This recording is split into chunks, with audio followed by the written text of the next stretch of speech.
Welcome to the Deep Dive. Today we're going to be exploring something pretty incredible, circadian rhythms. You know those internal clocks that kind of govern so much of life on Earth? Yeah, it's a fascinating area. We've got research on everything from, tiny bacteria to migrating birds, all highlighting how messing with these rhythms can impact health and well-being. Exactly. I know you were especially curious about how disrupting these rhythms affects different species, not just humans. So get ready for some pretty surprising examples as we go along here. Oh, we'll definitely uncover those. But first, let's take a step back for a second. Okay. What exactly are circadian rhythms? I mean, the name itself is a clue. It comes from the Latin circa, meaning around, Right. and dies, meaning day. So they're like a roughly 24-hour cycle our bodies follow, but it's more than just when we sleep and wake up, right? Absolutely. These rhythms influence everything, from hormone production to body temperature to Oh, even cell regeneration. It's like our bodies have this whole internal orchestra Yeah. playing a symphony of biological processes. It is. It is behind the scenes. Yeah. And what's wild is these rhythms aren't just dictated by, external cues like light and dark. Exactly. They're actually generated within each organism. So even if you were stuck in a cave with no sunlight, your body would still be running on a roughly 24-hour cycle. Huh. Scientists call these rhythms endogenous, meaning they originate internally. Okay, so our bodies are like these incredible self-regulating clocks, but they can be adjusted, right? Like when we travel across time zones and experience jet lag. That's right. While these internal clocks tick away on their own, they can be reset by external cues like light, temperature, even meal times. We call those cues Zeitgebers, from the German for time givers. Oh, okay. Think of it like your phone automatically updating its time when you travel. Your body does something similar. That's a great analogy. Yeah. But what makes a rhythm officially circadian? Is it just about being roughly 24 hours? Well, there's a bit more to it. There are three key criteria. First, the rhythm has to free run on a cycle of about 24 hours, even when isolated from those external cues. So it's like that clock in the cave scenario we were talking about. Exactly. Still ticking away, Yes. even in the dark. Got it. Second, it has to be resettable by those Zeitgebers we were talking about. Okay. That's why jet lag eventually wears off. Your internal clock resyncs with the new environment. So that's why I'm not permanently stuck on Fiji time after that amazing vacation. Right. What's the third requirement? The rhythm needs to show temperature compensation. Okay. This means it maintains its roughly 24-hour cycle, even when the temperature changes. Pretty remarkable when you think about how sensitive biological processes are to heat and cold. That is incredible. These internal clocks are super resilient. So we've established what they are. I'm curious, why did circadian rhythms evolve in the first place? What evolutionary advantage do they offer? That's a question that has puzzled scientists for a while. The early thinking was that circadian rhythms developed to protect DNA replication from UV damage during daylight hours. Yeah, that makes sense. It seemed logical. Sunlight is great, but too much can be harmful. Exactly. But I'm guessing there's more to the story. Yeah, that theory doesn't entirely hold up when you look at simpler organisms. For example, cyanobacteria actually do more of their cell division during daylight hours, seemingly contradicting the idea that the clock evolved to shield them from the sun. Okay, so what's the leading theory now? Why have these internal clocks persisted for billions of years? Well, a more recent theory suggests a fascinating connection to oxygen. You see, oxygen levels on early Earth fluctuated with daylight. And oxygen, while essential for life, can also be damaging to cells. Oh, so maybe those early organisms needed a way to handle those swings in oxygen levels. Exactly. The theory is that circadian rhythms co-evolved with special proteins called redox proteins. These proteins help protect cells from damage caused by those fluctuating oxygen levels. Wow. It's almost like organisms developed an internal timing system to anticipate and prepare for the potential damage. It's like a biological early warning system. Precisely. And this brings us to another amazing discovery. Even simple bacteria possess these internal clocks. Really? Take, for example, Synmetrococcus elongatus. Scientists can recreate its circadian clock in a lab using just 3 proteins and ATP. Wow. So a minimalist version of the clocks found in more complex life forms. It really highlights how fundamental and ancient these rhythms are. That's incredible. And speaking of more complex life forms, let's shift our focus to the animal kingdom.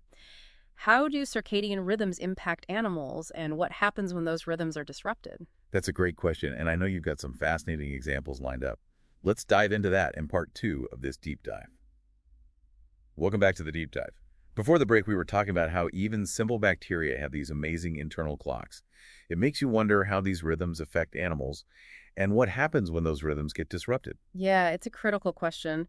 As we touched on earlier, circadian rhythms orchestrate a whole symphony of processes in animals, from sleep-wake cycles to hormone production to even body temperature fluctuations. And I imagine those rhythms are even more complex in animals compared to bacteria. Oh, absolutely. For instance, think about photoperiodism. It's the way organisms react to the length of day or night. Right. It plays a huge role in things like migration, hibernation, and even reproduction. So it's not just about the day-night cycle itself, but how the length of those periods changes throughout the year. Exactly. That makes sense. I've always been amazed by how birds know when to migrate, thousands of miles. Precisely. Their internal clocks work in sync with environmental cues, like changes in daylight hours, to trigger that incredible journey. It's not simply instinct. It's a finely tuned biological process. That's mind-blowing. So these internal clocks are vital for all sorts of behaviors in animals.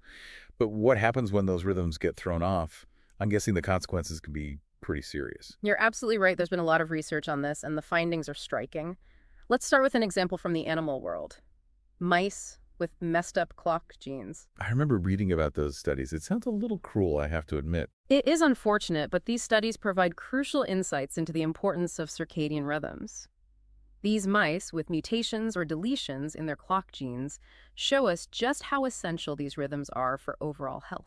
What kind of problems do these mice experience? Well, they exhibit a range of issues, but one of the most significant is metabolic disruption. They tend to become obese, have problems regulating their blood sugar, and even show a predisposition to diabetes. That's concerning. So messing with their internal clocks essentially throws their entire metabolism off balance. Exactly. And these findings aren't limited to mice. Similar connections between circadian disruption and metabolic health are seen across many species. So if a mouse's clock gets disrupted, it can lead to serious health problems. Yeah, But what about us humans? How does this translate to our lives? that's the big question, isn't it? One of the most obvious examples is shift work. Think about people who regularly work nights or rotating shifts.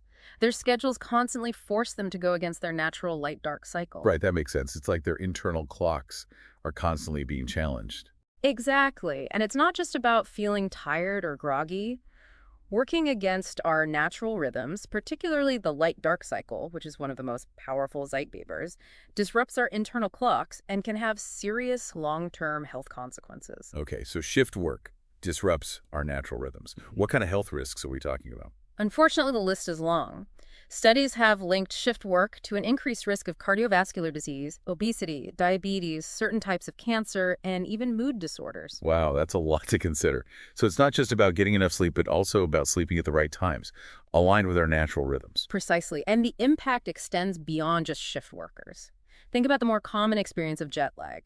When we travel across multiple time zones, our bodies need time to adjust to the new light-dark cycle. Tell me about it. I'm usually a zombie for days after a long flight, Okay. but that eventually goes away, right? Yes, for most people, jet lag is temporary. However, it highlights the importance of aligning our schedules with our internal clocks. And even though jet lag is a temporary disruption, it gives us a glimpse into the potential long-term consequences of chronic misalignment. So even seemingly minor disruptions can affect our health and well-being. It seems like these internal clocks are far more influential than we often realize. But I thought our circadian rhythm was primarily controlled by a single master clock in our brains. You're thinking of the suprachiasmatic nucleus, or SCN, located in the hypothalamus. That's it. But is it really the only one calling the shots? It's the conductor of the orchestra, so to speak, but it turns out that we have a whole symphony of clocks playing throughout our bodies. Almost every cell has its own internal clock. You're kidding. So it's not just one master clock, but a network of clocks ticking away in sync. Exactly. These cellular clocks, called peripheral oscillators, are found in organs like the liver, lungs, heart, and even the skin. That's amazing. But how do they all work together if they're not all directly controlled by the SCN? That's where things get really interesting. It's a complex interplay of signals and feedback loops, with the SCN acting as the central pacemaker, coordinating the timing of these peripheral clocks. I bet scientists are still figuring out all the intricacies of this system. Absolutely. It's a fascinating area of ongoing research, and we're still discovering the full extent of how these clocks impact our health and well-being. Welcome back to the deep dive. We've been on this incredible journey, exploring circadian rhythms from their ancient origins to their impact on health across different species. Yeah, and it really is a testament to how deeply these rhythms are ingrained in life on Earth. And the more we understand about these internal clocks, the more we realize just how crucial they are for our well-being. Exactly. But all this talk about, disrupted clocks and potential health problems leaves me wondering, what can we actually do about it? I mean, is there any way to make sure we're living in sync with our internal rhythms? Well, that's the key question, isn't it? How do we take this knowledge and apply it to our lives? The good news is there are some practical steps we can take to better align ourselves with these natural rhythms. Okay, I'm all ears. What are some of those things we can do? One of the most impactful changes we can make is being more mindful of our exposure to light, Okay. particularly blue light emitted from our devices. Right, I've heard about that. Something about blue light tricking our brains into thinking it's still daytime. Exactly. That evening exposure to blue light suppresses melatonin production, the hormone that helps regulate our sleep-wake cycle. Right. It's like telling your body it's time to wake up when it should be winding down. So putting away the phones and laptops a few hours before bed is a good place to start. Absolutely. And on the flip side, getting bright light exposure in the morning can be incredibly helpful. Okay. It's like giving your internal clock a strong signal that a new day has begun, helping you feel more alert and energized. Makes sense. It's all about working with our natural rhythms instead of fighting against them. What about those peripheral clocks in our organs? Anything we can do to support them? Definitely. One of the simplest yet most effective things you can do is stick to a consistent eating schedule. So those late-night pizza cravings are a no-go. Well, occasional indulgences are fine, but consistently eating at odd hours can disrupt those peripheral clocks, potentially throwing off your metabolism and contributing to weight gain and other health problems. Okay, got it. Regular meals, morning sunlight, and ditching the devices before bed. What else can we do to fine-tune our internal orchestra? Don't underestimate the power of exercise. Regular physical activity can really help strengthen your circadian rhythms and significantly improve sleep quality. Oh, so that's why I always sleep like a log after a good workout. It all starts to make sense now. Exactly. And while it may seem obvious, maintaining a consistent sleep schedule is key. Uh-oh. That means going to bed and waking up around the same time each day, even on weekends. I knew you were going to say that. Weekends are for sleeping in. I understand the temptation, but even small shifts in your sleep schedule can disrupt your rhythm for the entire week. Think of it like trying to reset your watch by a few minutes every day. It'll never be accurate. Okay, I see your point. Consistency is key. So we've got light exposure, meal timing, exercise, and a regular sleep schedule. It's almost like we're conductors, guiding this intricate symphony of clocks within us. That's a beautiful way to put it. By understanding these rhythms, we can learn to orchestrate them for optimal health and well-being. This has been an incredible deep dive. We've covered so much ground, from the evolutionary origins of circadian rhythms to their profound impact on health across different species. Yeah, it really is a reminder that we're deeply connected to the rhythms of the natural world, and that respecting those rhythms is essential for our well-being. Exactly. And for our listeners out there, here's something to ponder. If every cell in our bodies is keeping time, how might we use that knowledge to not only improve our health, but also enhance our performance, creativity, and overall experience of life? What a thought-provoking question. The possibilities are truly endless. Well, thank you for joining us on the deep dive. Keep exploring and keep those internal clocks ticking in harmony.